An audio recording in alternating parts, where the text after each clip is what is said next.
Voy a conversar con una de las pocas personas ciudadana ecuatoriana, ciudadana del mundo, preocupada hondamente, yo pienso que muy profesionalmente, por la hecatombe que se nos viene, climática, el cambio de la temperatura en el planeta, que es un asunto, nadie quiere verlo, apocalíptico. Pero María Verónica Arias, que fuera secretaria del Ambiente del municipio de Quito ante la alcaldía del doctor Rodas, eh, necesita aclarar algo, una puntualización que Sandy Vasco, que también es ecologista, que también lucha por las mismas causas, hiciera. Quiero recordar a ustedes, Sandy Vasco estaba complacida de que María Verónica Arias había declarado pues la explotación minera en la zona de ecológica protegida de llamado Cañón del Río San Pedro, en el distrito metropolitano de Quito, pues la explotación de la mina de Churuloma, la mina de Nayón, con una grave afectación para Tumbaco, Nayón, Oyaquí y todo el ecosistema del llamado Cañón. Complacida Sandy de que María Verónica Arias, secretaria del Ambiente, pues había declarado que esas minas, esa explotación de canteras, no tenía autorización. Pero dijo Sandy que María Verónica tenía que haber comunicado eso a la Secretaría de Control, a la Oficina de Control Municipal, y que no lo hizo. Esa es la aclaración que María Verónica Arias quiere y debe hacer. Adelante, María. Gracias.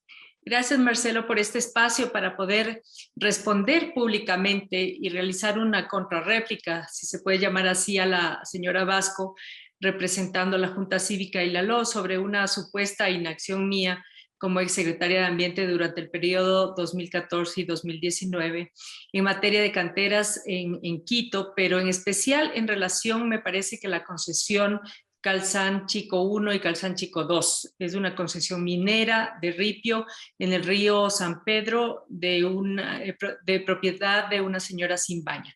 Primero, creo importante, Marcelo, señalar que todos queremos el bien de Quito y los que hemos estado mojándonos del poncho en la función pública y no viendo los toros de lejos, hemos sabido responder a lo largo de la vida a los intereses no de particulares, sino del bien común. Y en mi caso particular he dado fe durante toda mi vida y mi trayectoria trabajar en pro de la conservación del ambiente. Creo que nos estamos acostumbrando a ser flojos en las apreciaciones y echar por la borda el prestigio de imagen de las personas sin ningún empacho, aunque sabemos que esto podría ser objeto de juicio por difamación. Creo que hay que averiguar primero bien e investigar bien las cosas como son, sin antes de emitir juicios de valor. Hasta se habló de corrupción mezclando un poco de tiempos, diferentes administraciones, y esto constituyó una ofensa a la honra y buen nombre de mi persona. A ver, María, Por eso, permíteme interrumpirte. Yo tengo la grabación y la he visto hoy antes de iniciar el diálogo contigo. Sandy Vasco se limita a indicar, uno, su complacencia de que tú habías señalado públicamente y oficialmente que las minas de áridos de Tumbaco no estaban autorizadas. ¿Qué es lo que dice ella? Ella no te acusa en ningún momento de corrupción, por favor, de ninguna manera. Ella lo que dice es que la Secretaría del Ambiente no cursó esa comunicación a la Oficina de Control Municipal, a la Agencia de Control Municipal, para que la Agencia de Control a su vez notificara eso al Ministerio del Ambiente y cerrara definitivamente la mina. Eso es todo, María. No había bueno, ninguna acusación de corrupción. en todo caso sí se entrevé entre contextos de épocas y en la conversación se entrevé que hay cosas medias raras ahí y que no se hicieron las cosas como debían ser. No necesariamente eso, pasar plata es corrupción, sino también no actuar. Y te voy a demostrar cuál es el tema de la omisión, que sí me siento ofendida en este sentido. María, Entonces, una pregunta te hago, nuevamente, perdona que te moleste. ¿Se produjo algo que según Sandy Vasco tenías que haber hecho, la notificación a la agencia de control? te voy a explicar porque sí creo que es importante que se conozca cómo es el tema de las competencias en relación a esto. Y te voy a responder justamente eso, pero es importante que se conozca. A ver, ¿cómo se dan los hechos? El tema de las canteras ha sido llevada de forma caótica durante más de 60 años. En agosto del 2014, luego del fuerte sismo que te acordarás, que fue de 5.1, que afectó a toda la zona de Pomaski, ya en la administración Rodas justamente, se decidió acelerar el proceso de competencias, del traspaso de competencias del Ministerio de Energía y Minas, que ahora es el Ministerio de Recursos Renovables, y quien regulaba en ese entonces ambientalmente era el Ministerio del Ambiente. Las concesiones, la gran mayoría de concesiones fueron otorgadas en su momento por el Ministerio de Energía y Minas en el 2001, ¿sí? Es decir, desde el 2001 hasta la fecha son 20 años. En la década de los 90 se suspendió las concesiones por el gobierno central y luego el propio gobierno central comenzó a reabrir las concesiones nuevamente, ¿no? Esto como primera cosa. Ya hay derechos adquiridos que no pueden darse de baja así por así. Se tiene que hacer un procedimiento para aquello. ¿Qué pasa, Marcelo, en este caso sobre el control? La competencia le correspondía al ARCOM, que es la Agencia de Regulación y Control Minero, y Perdóname, repite. otorgamiento, la licencia ambiental al Ministerio del Ambiente, ¿ya? El municipio no emite ningún control minero, ningún título minero, perdón, ni en mi época ni actualmente, porque son sectores estratégicos que solamente los emite el Ministerio de Recursos Naturales. Luego, inicia el proceso de traspaso de competencias del gobierno central en enero del 2015, en base a la resolución del Consejo Nacional de Competencias, y la Secretaría de Ambiente a mi cargo se apoya con una consultoría especializada que elaboró el proyecto de ordenanza para reformar una ordenanza existente con el objeto de generar la norma metropolitana que contemple todas las atribuciones y transferencias del gobierno central, que fue un trabajazo enorme, no te imaginas. Por eso nos demoramos 2 años. Se expide la nueva ordenanza, que es la 143, en octubre del 2017, que es la vigente, para cumplir justamente con la resolución del Consejo de Competencias. Se aprueba esa ordenanza para que justamente se dé solución a la gran problemática de regularización del tema de canteras y tomar el toro por los cuernos ante esta problemática que hasta ahora tenemos. Esta normativa permitiría recién al municipio implementar un adecuado control en los procesos extractivos y de tratamiento de materiales. ¿Qué pasa con el catastro minero, que se llama? Pasó al municipio y fueron 1.739 hectáreas, es decir, 69% de las cuales corresponden a concesiones ya otorgadas por el gobierno central y que por tanto son preexistentes. ¿Qué significa preexistentes? Que ya había derechos adquiridos con títulos mineros de explotación. Las competencias ambientales de la Secretaría de Ambiente son, entre otras cosas, regularizar ambientalmente para luego dar seguimiento al cumplimiento de manejo, y en esa época existían 12 concesiones en proceso de regularización ambiental. Es decir, que los que tienen título minero tenían que regularizarse, esto es, conseguir la licencia única de actividades económicas, LUAE, con la Secretaría de Territorio y luego la licencia ambiental con la Secretaría de Ambiente. En el caso de ilegalidad, que es lo que dice la señora Vasco, o no estar regularizado, ¿qué es lo que dijo la resolución del Consejo Nacional de Competencias, Marcelo? Dejó en claro y por escrito que no es competencia municipal y que sigue siendo el gobierno central la entidad a cargo de su control a través de la Agencia de Regularización y Control de Minas.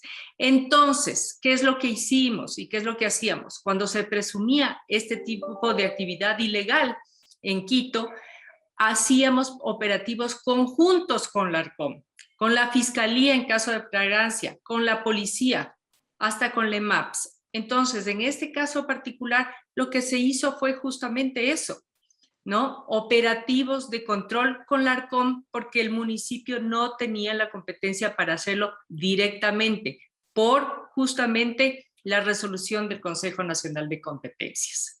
Entonces,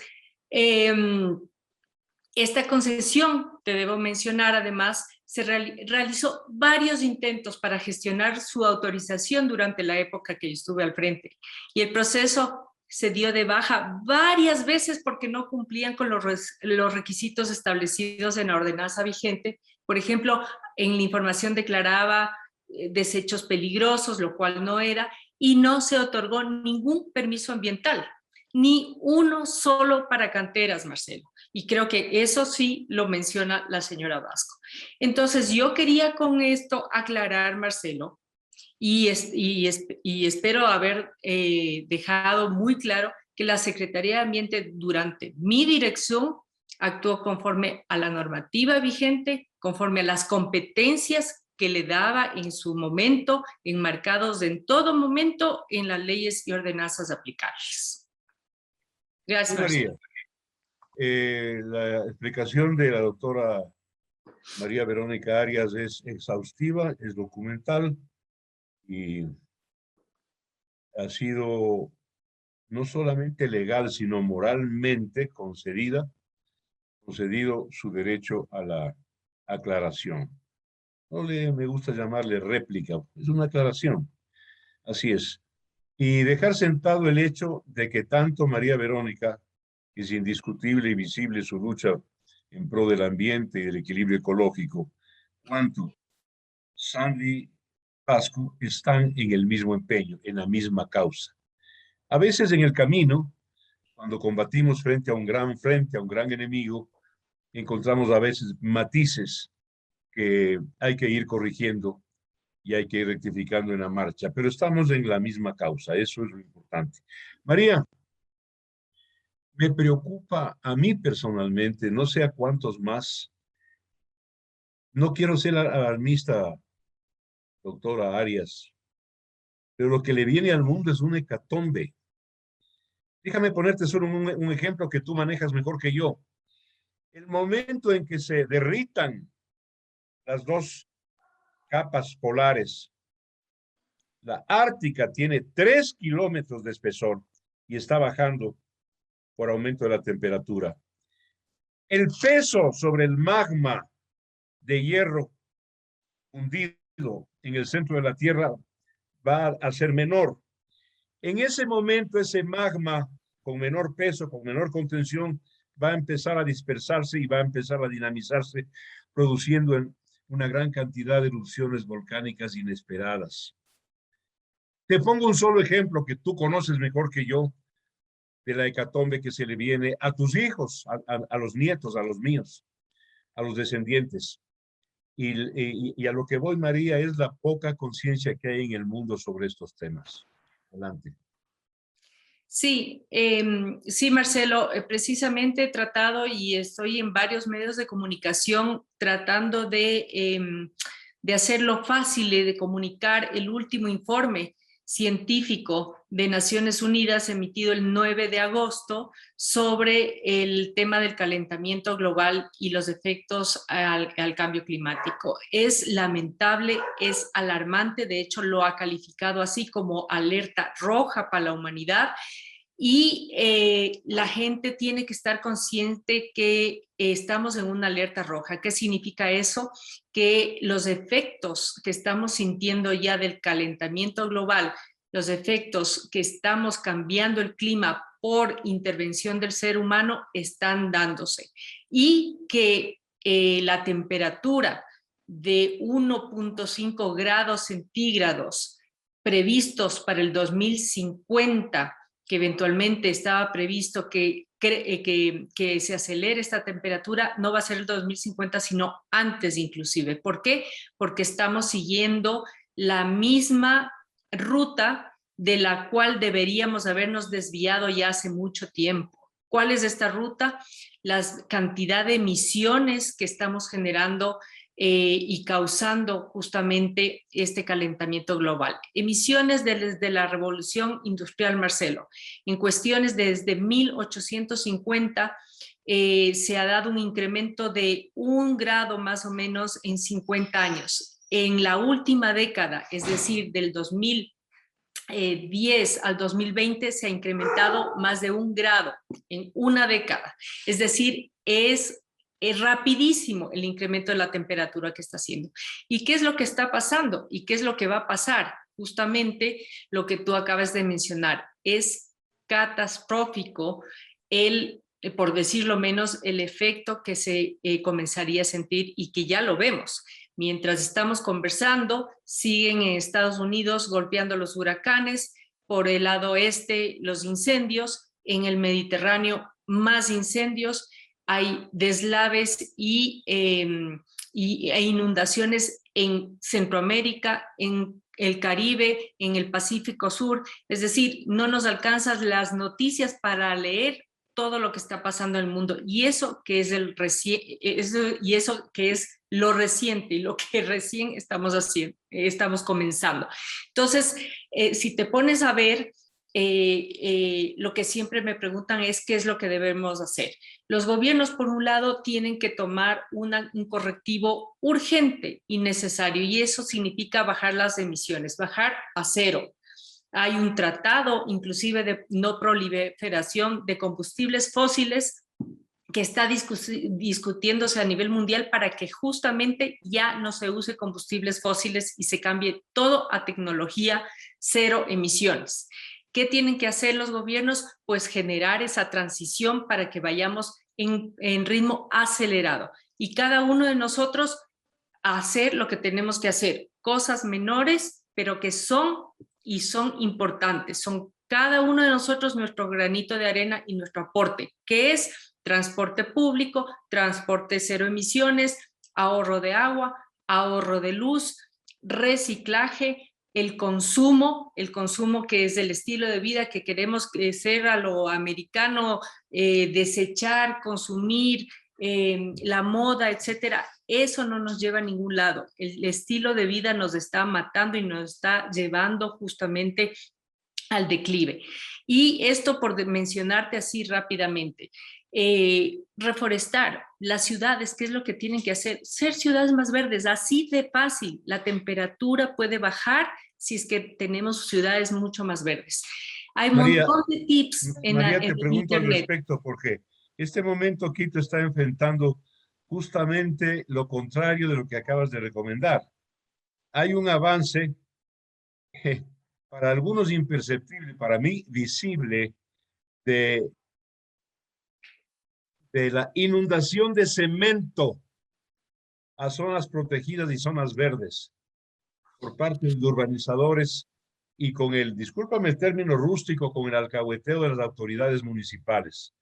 Eso es terrible, eso es tremendo, eso es parte del apocalipsis y es por eso que hemos venido desarrollando una lucha denodada oponiéndonos a esto, María. Esto entre paréntesis. Adelante. Sí, Marcelo, esto es terrible, no solamente en Quito, el 70% en Latinoamérica vive en ciudades, es altamente urbano.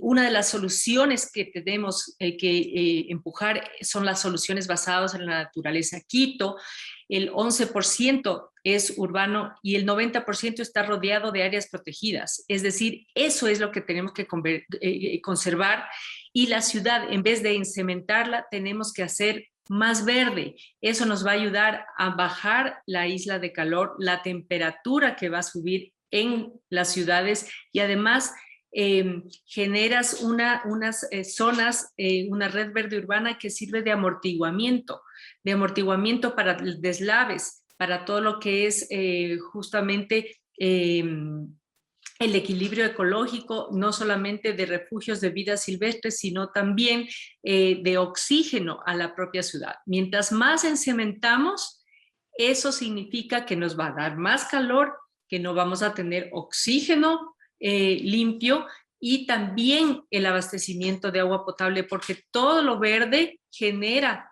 humedad y genera vertientes de agua. Entonces, estamos hablando de que son soluciones baratas, son soluciones que están ahí, lo que hace falta es conservarlas e incrementarlas. Así de fácil. Me atrevo a decir, María, que faltan dos cosas también y tú las conoces mejor que yo. Conciencia y decisión política. Conciencia y decisión política. María, para mí ha sido un gusto, pues, charlar contigo, conversar contigo, señalar las cosas, aclararlas en el caso tuyo, y seguiremos en contacto porque la lucha por el ambiente y por el equilibrio ecológico no ha cesado. La impresión que tengo es que está dando sus pinitos, sus primeros pasos. Un abrazo, María. Ya no sea muy tarde, así es. Gracias, Marcelo. Gracias por el espacio.